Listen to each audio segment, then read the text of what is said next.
Captain's personal journal, stardate 23752.6. I remember that night clearly. It was the kind of night aboard the Enterprise when nothing felt quite right, and I couldn't figure out why. The warp core thrummed somewhere below decks, a steady pulse of energy that normally soothed me. But tonight it only made the silence more pronounced. Despite the environmental controls humming faintly, the air in my temporary quarters felt stifling, and every creak of the starship's bulkheads seemed to echo in the stillness. I lay in bed staring at the softly lit ceiling panels, trying to will myself to sleep. But my mind wouldn't shut off. Across the room, sprawled in a similar bunk, was Lieutenant Commander Logan Kaine, my chief engineer from the USS Humanity. We were here on a joint mission with the Enterprise, and accommodations were tight. Ordinarily, Kaine's soft breathing would calm me. The routine of sharing a close living space had become familiar over the months we'd served together. But lately, something between us had changed, had grown more complicated, and I couldn't shake the sense that we were on the verge of a tipping point. To anyone else, we were just two Starfleet officers bunking during a joint operation. Nothing unusual. We'd split shifts, share mission updates, and chat about starship upgrades over Raktajino. Kaine was a model engineer, brilliant, capable, inventive.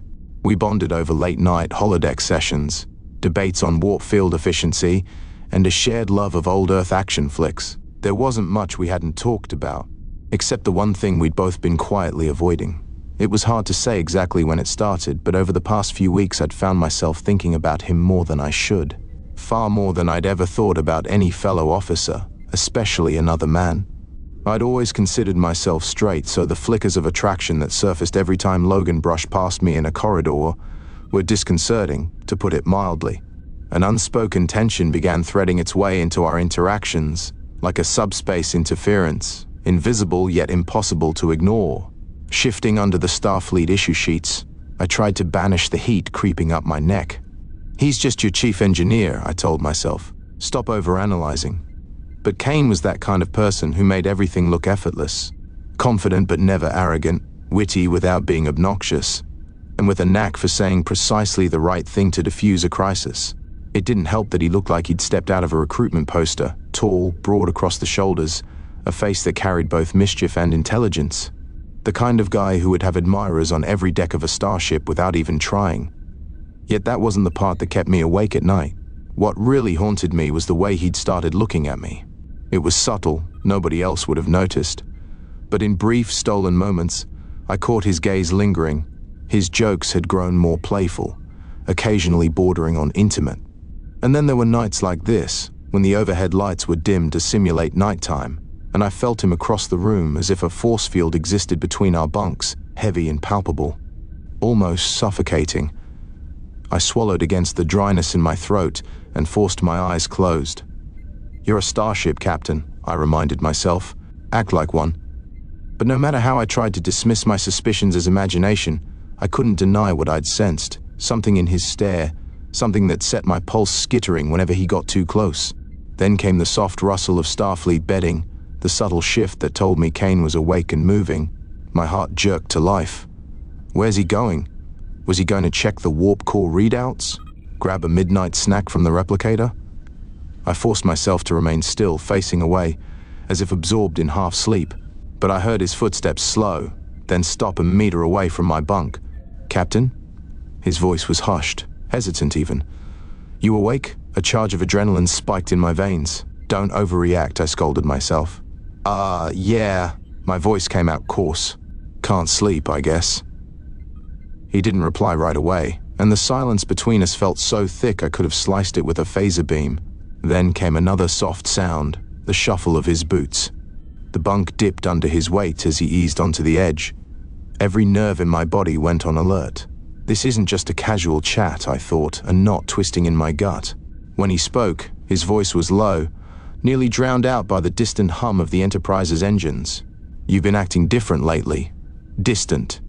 A slight pause, then, "Everything okay?" I swallowed, struggling for composure. How could I explain the confusion gripping me these past weeks? How did I admit to the swirl of thoughts I barely understood myself? So I did what I always did when cornered by complexity. I played it off. "Just busy," I lied, schooling my tone to calm. Too many mission briefs, not enough downtime. Kaine stayed put, gaze heavy on my back. "Ben," he said, switching from rank to first name in a heartbeat. "Don't give me that. We've known each other too long for that excuse." A jolt ran through me at the sound of my name on his lips. Ben. Not Captain, not Sir. My heart hammered. I managed to roll over slightly, half facing him, enough to see his silhouette, broad shoulders, arms tense at his sides, and that searching expression that dug under my defenses. "Something's off," he continued quietly. "Between us." I didn't speak, but my throat felt parched. My instincts told me to shut it down, to cling to decorum, but I couldn't summon the words. The starship's gentle whir seemed impossibly loud. Kaine leaned in, bracing one hand on the mattress near my shoulder. His voice dropped, barely above a whisper. "I'm picking up signals, if you know what I mean. And I need to know if I'm just imagining it, because I can't stop thinking about you, Ben, and it's driving me insane." His proximity was overwhelming, the soft press of his uniform brushing my arm. My heart pounded so loudly it practically drowned out the engines. I wanted to say something, anything, but all I managed was a shaky exhale, because yes, I felt it too, as surely as I felt the deck plating under my feet. I saw the flicker of conflict in his eyes, like he was bracing for rejection or worse. Then he murmured, "Tell me I'm wrong, and I'll back off, but if I'm not." I stayed silent, jaw tight. A single second stretched into an eternity. Then, at last, I shook my head, voice trembling. "You're not wrong," I rasped. Kaine's exhale of relief was almost palpable. Slowly, carefully, he lifted his free hand and let his fingertips skim along my forearm. Heat bloomed where he touched, banishing any doubt that might have remained. In that moment, the tension that had simmered beneath the surface for weeks threatened to erupt. I realized my carefully ordered world. As a Starfleet captain, as a man with a certain set of beliefs about himself, was about to change in ways I couldn't predict. And I wasn't sure if I wanted to stop it. I'm not sure what this is, I admitted, voice scarcely louder than the hum of the Enterprise's life support. "But yes, Logan, I feel it." Logan Kaine's hazel eyes darkened, and for a moment I expected him to pull back and put an end to this electrifying tension.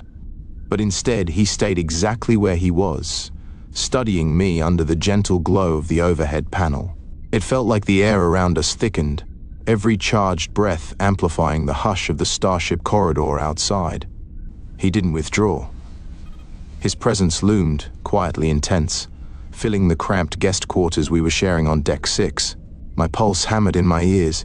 It was as if the warp core itself pounded in my bloodstream, echoing my racing heartbeat. Then Logan's low voice curled through the silence, sending a shiver across my skin. "You know," he said, words as rough as they were honest, "I've been thinking about this for a while now. About you and me." My breath hitched. Hearing him say it so bluntly tore through every bit of denial I'd clung to for weeks. There was no more hiding from the reality that we'd crossed an invisible line. But I had no idea what to do, how to even name what was happening between us. I'd always been so sure of who I was, so certain of my boundaries. Now, everything felt flipped on its head, like stepping onto a holodeck program where the safety protocols had been turned off. Logan's gaze never left mine. He could see the conflict roiling inside me. He had to. But he didn't push further, he just stayed close, his posture betraying a mixture of caution and boldness. A tension crackled between us, as real as the shield harmonics that vibrated through the hull. "I don't know what this is either," he confessed, his tone shifting to something quieter, something that resonated with vulnerability. "I can't stop thinking about you, and it scares the hell out of me." Those words nearly unraveled me. He's scared too. It was a strange comfort, knowing I wasn't the only one grappling with emotions I'd never anticipated. My heart pounded, every beat echoing like a thruster pulse. I swallowed hard, trying to steady my breathing, but the proximity of his knee brushing mine only heightened the rush of warmth surging through me. I managed to find my voice. "I've never seen men in this way. It's something I've never even imagined." The confession unsettled me, as though I were betraying everything I'd ever known, yet a spark of undeniable curiosity ignited within me, refusing to be ignored. Logan gave a small, rueful smile that didn't quite reach his eyes. "Yeah, neither did I, but here we are." His honesty cut through my fear like a laser scalpel. He was calm, or at least calmer than I was, and that somehow made it easier to breathe. A heavy silence settled between us, so charged it was almost tangible. The Enterprise was still, aside from the steady undercurrent of her engines and the distant beeps of a nearby console, but in this room, it felt as if gravity had doubled. When Logan spoke again, his tone was resolute yet gentle. "Weird, yeah, but it doesn't have to be bad," he said. "It doesn't have to be something to run from." I nodded, forcing a shaky exhale. He was right. It was weird, terrifying even, like stepping out of the airlock without a tether. But I couldn't pretend I wasn't drawn to him. There was a force, like a cosmic current, pulling us together, and the more I fought it, the harder it became to breathe. For a fleeting moment, we just stared at each other, caught in the tension that coalesced around us. I realized with startling clarity that I didn't want to back away. I wanted to take whatever leap this was, consequences be damned. Finally, I found my voice. "It's scary," I admitted, my throat tight. "Everything about this feels like stepping onto a narrow catwalk over a warp reactor. One misstep and I'm in too deep. But if I don't try..." My sentence trailed off, hanging in the pressurized air. Logan's lips quirked in something like encouragement. "Then we'll figure it out together, or crash and burn trying." His knee pressed a little more firmly against mine, and a jolt of electricity raced up my spine. For the briefest moment, neither of us moved or spoke. The Enterprise might have been light years away from anywhere or anyone else, but right here, in these cramped quarters, the universe felt impossibly small. And in that breathless space, we both understood one thing. We'd started down a path there was no turning back from. I could feel Logan Kaine's gaze on me, the tension between us coiling tighter with every passing second. Then, without warning, he crossed the short distance between us. My breath caught as he leaned in, heart pounding like a warp core on the verge of overload. Part of me screamed to pull back. This was uncharted territory, a reckless violation of the invisible boundaries we'd built. But before I could summon the will to resist, his lips brushed against mine, featherlight and tentative. That barely there kiss hit me like a jolt of static electricity. One moment I was frozen, mind whirling. The next, the softness of his mouth sent a rush of warmth cascading through me, unraveling all my carefully guarded composure. When he pulled away, our eyes locked, and the air between us felt charged, like the moment right before a phaser beam fires. I shouldn't have done that," he murmured, regret staining his tone. His gaze flicked away as if he expected a reprimand or an order to leave. But instead of relief, I felt a pang of disappointment. A corner of my mind shouted that this was a bad idea. I am a captain, and he's my chief engineer after all. Yet my heart refused to accept that as the final word. "No," I blurted, pulse still hammering. "It's okay." Logan's brow lifted in surprise. For an instant, we just stared at each other, tension rolling back in like a tide. Then, before I could let fear twist my resolve, I leaned forward again, closing the distance between us. This time, the kiss was fiercer, infused with all the weeks of unspoken longing. The mental barrier I'd clung to wavered, then collapsed entirely under the rush of sensation. My mind spun, grappling with a tangle of confusion and desire. I'd never thought I could feel this way about another man, let alone one under my command. But there was no room for labels or hesitation in that instant. Only the acute awareness of Logan's lips moving against mine, the faint rasp of his breath, and the sudden press of his body against my chest. He deepened the kiss, hands sliding behind my neck in a protective, urgent gesture. My skin prickled at his touch, heat flaring at every point of contact. It was overwhelming, like stepping into a gravimetric distortion I hadn't planned for. I clutched at his uniform reflexively, tugging him close, barely aware of how quickly we were losing ourselves in something far bigger than either of us had anticipated. And then, in a heartbeat, it ended. Logan broke away with a ragged exhale, his breathing as unsteady as mine. The look in his eyes mirrored the tumult in my own head. Confusion, disbelief, and beneath it all, a raw, undeniable hunger. I tried to speak, to shape words that explained how I felt, but they stuck in my throat. He ran a trembling hand through his hair, gaze flicking around the cramped guest quarters, as if searching for an escape. "We don't have to figure all of this out right now," he said softly, forcing the calm authority of a Starfleet officer into his tone. "But we can't pretend it never happened." I swallowed against the dryness in my mouth, nodding mutely. He was right. We'd crossed a line, and it wasn't one we could easily uncross. "No," I managed. We can't, and I don't want to. Logan's shoulders relaxed fractionally. Then we'll handle it together, he said. His words were quiet, but there was a conviction beneath them, a promise that, despite the risk to our ranks, we wouldn't let fear decide our course. He stood, offering a shy, lopsided smile that made my chest tighten all over again. One step at a time, right? Right, I echoed, trying to sound as confident as he did. But my heart still pounded like I'd just sprinted the length of the Enterprise's corridors. As he slipped back to his bunk, I sank onto mine, every nerve alight with the memory of his touch. Sleep was impossible after that. My mind spun with guilt, excitement, and a strange, potent yearning. A few nights later in main engineering. In theory, we tried to avoid being alone together, afraid of stoking that spark we could barely contain. But fate had other plans. A joint diagnostic between the Enterprise and the USS Humanity demanded we coordinate warp field readings late into the night. The rest of the engineering team had long since retired, leaving the softly illuminated chamber nearly empty, just the distant hum of the warp core and the occasional beep of neglected consoles. I caught sight of Logan at a far terminal, inputting data with a focus so intense it lit a slow burn in my chest. The overhead lighting glinted on the bronze of his hair, and the subtle tension in his stance told me he was as restless as I was. An awareness settled over the deck, heavier than normal. Anyone could walk in, any moment.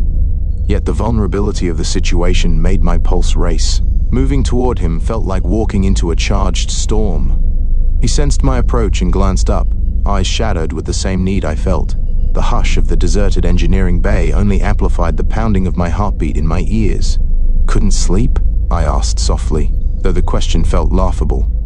We both knew rest was the last thing on our minds. Couldn't stop thinking, Logan admitted, a wry smile flickering across his face. His tone was low, nearly swallowed by the warp core's steady throb. The next seconds blurred. One moment we were an arm's length apart, the next our hands gripped at each other's uniforms, dragging us into a molten kiss. The console behind him beeped a gentle protest at the sudden movement, but we ignored it, lost in the hungry press of our mouths. My mind flashed warning lights. I was a captain, this was main engineering, and we were precariously close to an open walkway where any passing crewman could see, but the risk only fanned the flames. Logan's back hit the console with a soft thud, and I stepped forward, claiming every breath he offered. It was reckless, adrenaline pouring into every nerve. The starship around us melted away, leaving only his taste, his warmth, and the electric rush of his body molding against mine. I could feel each ragged inhale rattle in my chest, echoed by Logan's unsteady sighs. When we finally broke apart for air, I realized my hand was still braced against the console, our bodies pressed dangerously close. His eyes shone with a fierce, breathless intensity I'd never seen before. Time seemed to slow, the warp core's oscillations thrumming up through the grated deck, reminding us of the starship's steady heart. "Ben," he whispered. No rank or formality, just my name. A shiver thrilled down my spine at how right it felt on his lips. "If someone finds us." I forced a shaky grin, the absurdity of our situation striking me. "We'll claim we're recalibrating the field harmonics," I joked, though my voice quavered with the aftershock of what we'd done. "Seems legit," he replied, a spark of mischief in his eyes. But I could feel the undercurrent of caution. This could end our careers if we were caught in the wrong circumstances. Slowly, he eased away, though the connection between us felt anything but severed. My heart still thundered, my breath unsteady as I tried to straighten my uniform. Glancing around main engineering, a new awareness gripped me. I couldn't unfeel the magnetism that had pulled us together. Couldn't pretend we were just fellow officers sharing routine duties. Logan exhaled, raking a hand through his hair. "We can't keep doing this in secret forever," he said quietly, eyes skimming the walkway leading to the upper levels. "But I'm not ready to stop." My throat tightened with emotion. "Neither am I confessed. We'll figure it out, somehow." And in that moment, awash in the gentle glow of the warp core, our uniforms rumpled from an impulsive, forbidden kiss. I knew that we'd crossed a threshold from which there was no return. The future stretched out before us, uncertain, and possibly fraught with fallout. Yet for all the logic and regulations telling me to turn back, a part of me had never felt more alive. We resumed our tasks, hands shaking on the consoles, minds racing with 1,000 unanswered questions. But beneath it all simmered the realization that, no matter how daunting the journey, we were ready to face it together. We'd discovered something undeniable, even if Starfleet protocol had no easy page for Captain plus Chief Engineer in love. In the hush of main engineering, with only the warp core as our witness, we'd made a silent promise to see this through, come what may.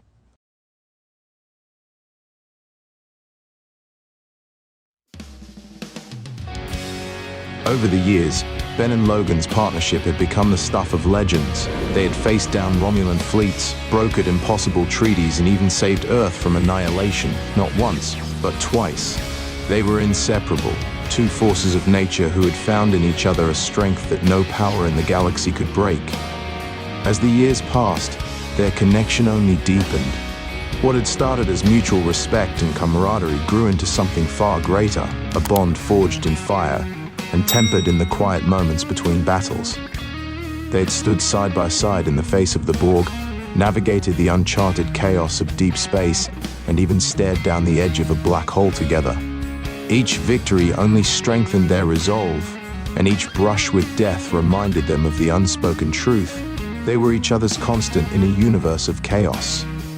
Logan, now the ship's first officer, carried his promotion with an effortless confidence that matched his sharp intellect and unrelenting charm. His once boyish features had matured into something striking, a testament to the countless battles they had endured. But it was his eyes, still burning with that mix of mischief and determination, that held Ben steady through every challenge. And Ben, older, wiser, his silver-streaked hair a badge of countless victories, still commanded the bridge with the same calm authority that had earned him the loyalty of his crew.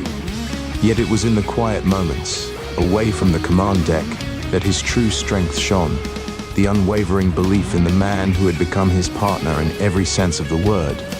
In their quarters, the weight of their latest mission behind them, they stood close, the faint glow of starlight casting shadows across their faces. Logan's grin was as disarming as ever, though the warmth in his eyes revealed the depth of their bond.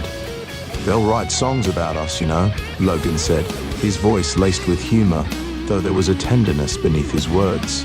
"The unstoppable duo, the power couple of the galaxy." Ben chuckled, shaking his head. "Songs, textbooks, maybe even a star system named after us, but they'll never capture this," he said, his voice dropping as his gaze met Logan's.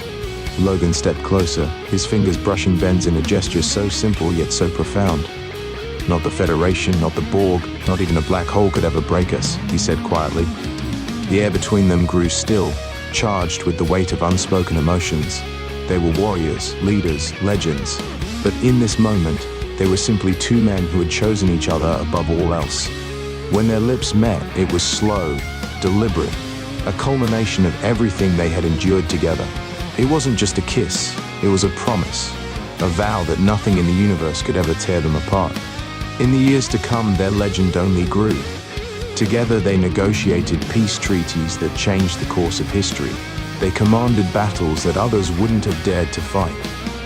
Awards and commendations followed, though they meant little compared to the bond they shared.